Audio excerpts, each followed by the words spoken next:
damit kommen wir schon zum dritten Achtelfinale. Wir kommen zum BDO-Weltmeister von 2014. 2014 machte er auch dann den Schritt zur PDC, spielte eine überragende Saison. Da war so ziemlich alles mit dabei und er wurde auch dann für die Premier League im Jahr 2015 nominiert von der PDC. Aktuell steht er auf Weltranglistenplatz Nummer 16. Die Rede ist von The Bullet, Stephen Bunting. Well, everybody's heard about the bird. Bird, bird, bird. Bird's a winner, winner, bird, bird, bird. Bird is bird. The bird's a winner, winner, bird, bird, bird. The bird's a winner, winner, bird. Stephen Bunting tritt an gegen die Nummer 7 der Weltrangliste, einer der erfolgreichsten Spieler auf der European Tour mit 3 Titeln. Er stand vor 2 Jahren auch im Finale hier von Sindelfingen, verlor es damals gegen Mervyn King. Ein herzliches Willkommen dem Bully Boy Michael Smith. World number one Michael Smith van hat Gerwen. heute Geburtstag. Er ist 26 Jahre alt geworden. Happy Elmar birthday. sprung this on us. It is the 26th birthday of Michael Smith, the number 5 seed, a 3-time Euro Tour winner, as he takes on Stephen Bunting. We've already seen Michael van Gerwen, the world number 1, and Gerwin Price through to the final session of action here at the Happy Bet European Darts Grand Prix. But right now, it's a St. Hel Classico between 2 men from St. Helens competing for the notional Alan Tabben Trophy, as they always are when it's 2 St. Helens throwers going up against each other. It is essentially just a sort of golden moustache kind of thing. We haven't made it up yet, but we're going to. Don't worry about it. And Stephen Bunting, well, is the current holder of the Alan Tabben Trophy, in that he's beaten Michael Smith for the last 3 times on the trot. If he makes it 4, he will be through to the quarterfinals here, and he will face either Kim Huybrechts, the number 4 seed, or Alan Norris. All the action as per the draw bracket today. Winner of this one faces the winner of the next match, and so on and so on. Ladies and gentlemen, the first leg, Stephen to throw first. Game on! Dan Dawson in the commentary box for this one, and Paul Nicholson alongside me. St. Hel Classico. Ah. Is that a new pun, or is that an old one? Well, nothing's new. The Golden Moustache. We are searching for some new tournament names because we have more European events next year. I think the Golden Moustache Trophy has got a nice ring to it. Oh, I think it's 100. I think it's a possibility. Now, these two both seeded players. It's only Johnny Clayton, Joe Mernon, James Wilson, and Raymond van Barneveld are the unseeded players in action today, and they're all in that other half of the draw. In fact, 3 of them, Mernon, Wilson, and van Barneveld, all in the same quarter of the draw. 100. It's only number 6 seed Benito van der Pas that is in that little section, and Benito may have a tough ass to come through that, because Wilson's playing some great darts. We know what Barney's capable of. And Joe Mernon's looked pretty solid as well. Benito, as you mentioned in the coverage yesterday, he's getting a bit of fortune at the moment with some of his opponents missing a few doubles. Oh, that is unlucky. Now, even if it had been a big 20, he would have got down to match Stephen Bunting, but 60, 1-2-1, significantly easing the 1-6-1. It might not matter. Okay, well, there we go. Actually, it does matter, because it's allowed Stephen Bunting to do that rather than have to go for the big ball finish. Well, what the players have got to be aware of is the fact that it is colder in there today. The dartboards have been here overnight. In a colder atmosphere, they may be harder. So get those points roughed up, make sure they're sharp. Game sharp, the first And that's what you can do. Didn't give Michael Smith a poke at that 84. Game on! We've already seen a couple of darts on the floor. Gerwin Price, Michael Smith. Maybe just a bit of running repairs in the background there, just making sure that the points are nice and sharp. Because sometimes Michael's darts do wobble a bit. And It's a thick point. Yeah, he has had problems in the past with his darts not sticking in the board. I've seen it on the European Tour. 60. And you do see him, you know, feverishly sharpening them up with a stone or some sort of equipment at the table there. He doesn't have to rush himself. He can take his time. There's no chess clock here. You know, you don't have to tap a little clock every time you've had your turn. You're not going to run out of time. If you need to get those darts sharpened, take your time up there, get it done, and then you can play your game and concentrate. That's what I'm talking about. That first dart, there's a little wobble there, and when the boards are softer, he doesn't get that. I think it's one of the reasons why a lot of players like Michael Smith, like Gary Anderson. They like slightly softer boards, warmer arenas, so you don't get these brick-hard boards. 100. Michael, you require 100. We saw a lot of wobbling from Peter Wright starts last night. I wonder what he's going to be using today. Well, yeah, who knows? Who knows? See Peter Wright in action, 5th game of the afternoon session against Joe Cullen. Could be an absolute belter, that, I tell you. Michael Smith. Yeah, he's given himself an opportunity to level this up here, but Stephen Bunting can apply some real pressure. Yeah, sensible use of the bullseye there. 25 would have left him a 2-darter. He's still on a 2-darter, but 108 for Smith, looking to... can't find the treble. Shake of the head. Well, he's gone for 417s. 52. To leave himself tops. He's blocked the 17s. He's gone for treble 19 for double 15. Now, it's going to be tops for Bunting for 2-0. It is tops for 2-0. And he mentioned before that Bunting's got a good record against Michael Smith lately. Game on. Could well be a factor. Yeah, well, Smith won the first 2 encounters, won them both 6-4, but that was 2014, 60. one in Barnsley, and one actually here in the semi-finals on the European Tour. That was when Michael Smith made his first final on the Euro 40. Tour, and that one's where he's caught the flight. It's just taking the power out of the dart. Absolutely. So he denied Stephen Bunting a chance to make his first final by making his first final himself. In the end, he lost to Mervyn King in the deciding leg. Very close 57. game. But Michael Smith then went on to make the final in the next tournament and won it, the first of his 3 Euro Tour titles. And it's a very select group of players who have made back-to-back Euro Tour finals. Obviously, Michael van Gerwen has done it. Chizzy was the first person to do it, as Michael Smith fires in at 10:40. Smith has done it as well, and Mensur Suljovic, of course, who's done it this month. Not going to make it 3 in a row, though, Mensur Suljovic, after that superb performance from Gerwin Price. 58. I think that performance from Gerwin Price has left the crowd a little bit empty and a bit shell-shocked, as if to say, we were looking forward to seeing Mensur all day. 139. Well, Gerwin Price had something to say about it, but we noticed the wobbly darts there. They were very close together, and that's what Michael does. Gets the points very, very close together with his skill, and he had to switch there, otherwise we could have had possibly 180 on the floor. We have seen that happen before. Remember, it happened to Gary Anderson at the World Championship. 34. Good response from Michael Smith here, though, looking to break straight back and make it 2-1. 3 times 41. Stephen Bunting has made the semi-finals of a Euro Tour event. He is yet to make a final. Double 16.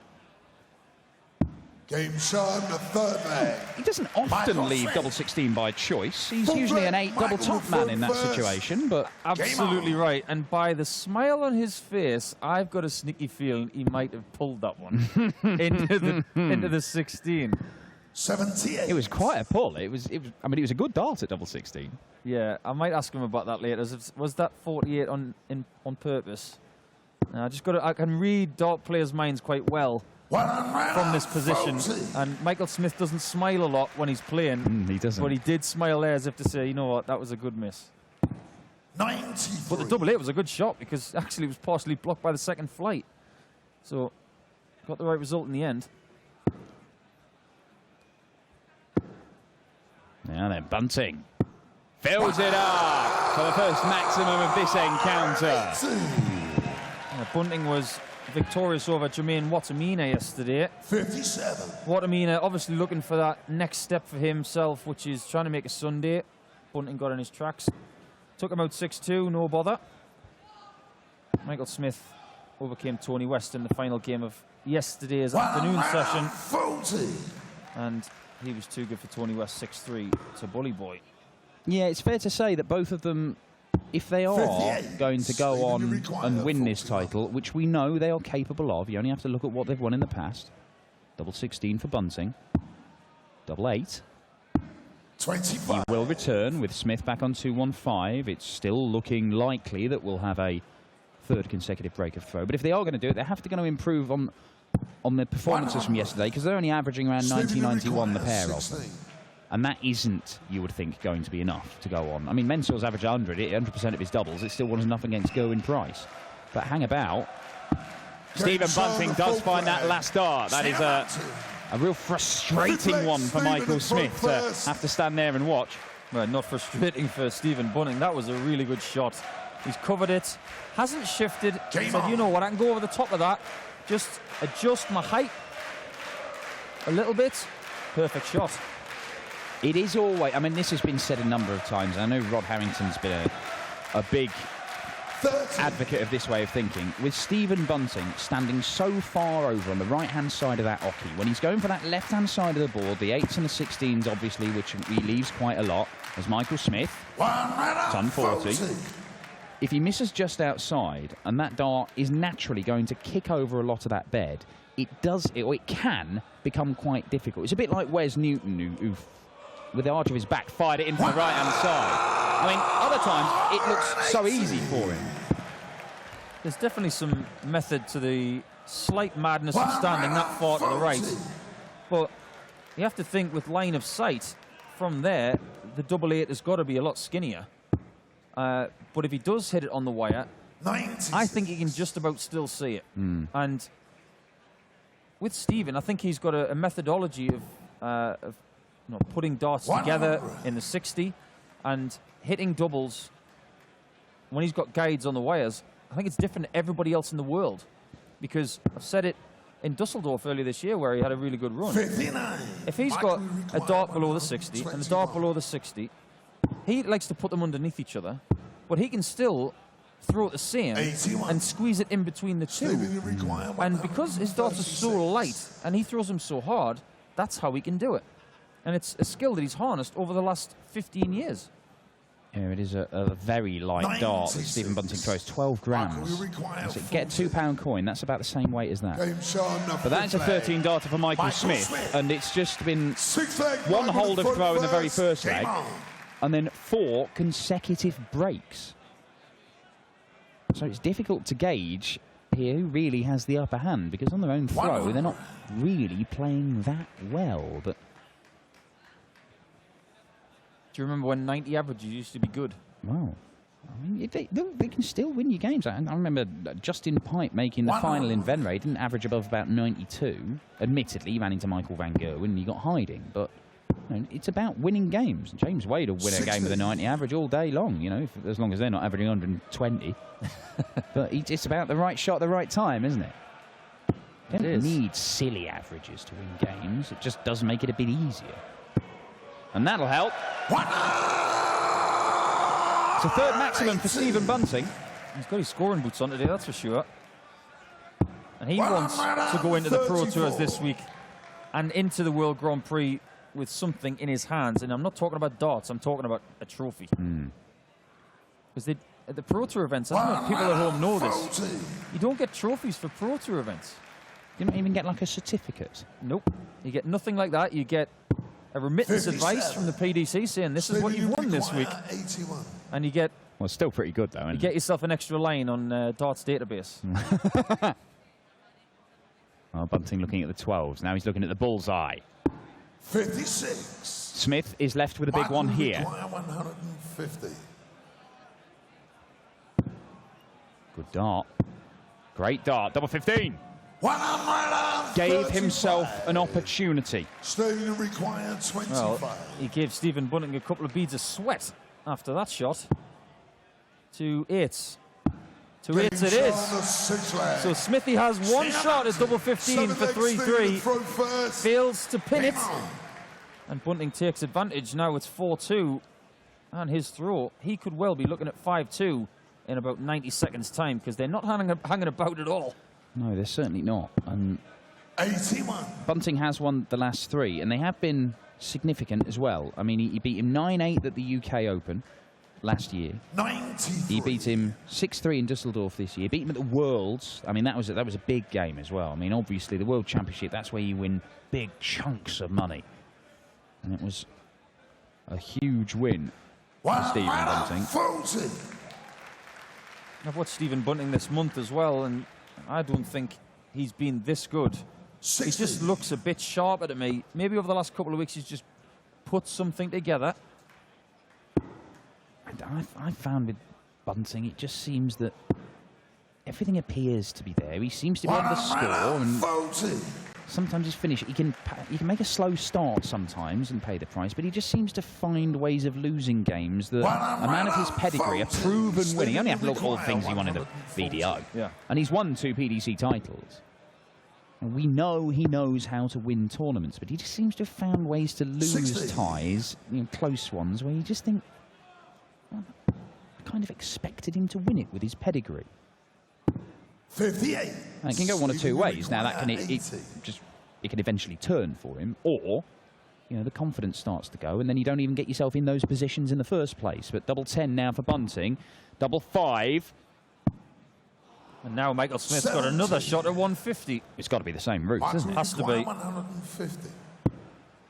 But he doesn't find the treble 20s that he needed, and that means that Stephen Bunting is looking. Stephen, you require 10. Well, he may get 3 darts. It depends. He doesn't want to miss inside. That's a great guide for Stephen Bunting. Oh, surely. Yeah, there it is. That's expertly done. Doesn't matter if you hit it with your first or your third. He's hit it, and he is 1 leg away from knocking out the 3-time Euro Tour winner Michael Smith, the world number 7, and the man who, on this very stage, denied Stephen Bunting a chance of a first Euro Tour final. With that double 5, you're right, Dan. The first start was a fantastic guide. He's almost built another brick wall next to it. And when you're Stephen Bunting with 1 dart in your hand there, you're not actually looking at the double bed, with all due respect to it. What you're looking at is that wall that you've built and say, you know what, I'll hit that, and I know how my darts react when it does hit it, and it will go in. Point proven, he hit it. This will go in as well. Well, he called it, and he was right. That is a 4th 180 for Stephen Bunting. Michael Smith hasn't hit one yet. Oh, yeah. Here he is. No, he has. He needed it too, because Bunting is all over this leg. Oh, this is good. This is good. Very, very good. 140 leaves 1-2-1. Will he get a go at it for the match? Michael Smith is not taking out the 164. And Stephen Bunting, for a 4th consecutive win over the world number 7, and his fellow St Helens thrower, treble 17 for Bull. It wasn't far away. Bounce next to that treble 17 leg. It had a bendy point. Michael, you require 70. Treble 10, or is it treble 18? He's changed his tactics a bit. Tops. 30. Now Bunting Stephen, you can seal the victory 24. with double 12. Well, Michael Smith has not managed to hold throw once in this game. And if you don't do that, it becomes very difficult to win games of darts, but he's going to be given another go. That is match darts missed by Stephen Bunting. Michael Smith to stay alive. That is a wild one. That is a wild one. And that one is just inside, and it is not Michael Smith's day. Stephen, you require 12. Stephen Bunting for a place in the quarter-finals to face either Kim Huybrechts or Alan Norris. Have another go at this double 6. There it is, sneaks it in the corner, that will do. Stephen Bunting wins the Battle of the St Helens Throwers. All right, it wasn't astounding stuff, but 4 180s from the bullet, and the former Lakeside World Champion is through to the final session of action, and he has given himself the chance to find his best stuff. And if he does find his best stuff, then Stephen Bunting could well make a first Euro Tour final, and maybe he could go on and win it. We've been saying that about Mensur Suljovic for quite some time, and he went and proved us right earlier on this month. We're going to find out who Bunting faces in the quarterfinals in just a few moments, as Kim Huybrechts, one of the form horses in world darts right now, takes on Alan Norris, who yesterday, after winning 6-0, said he is back in business.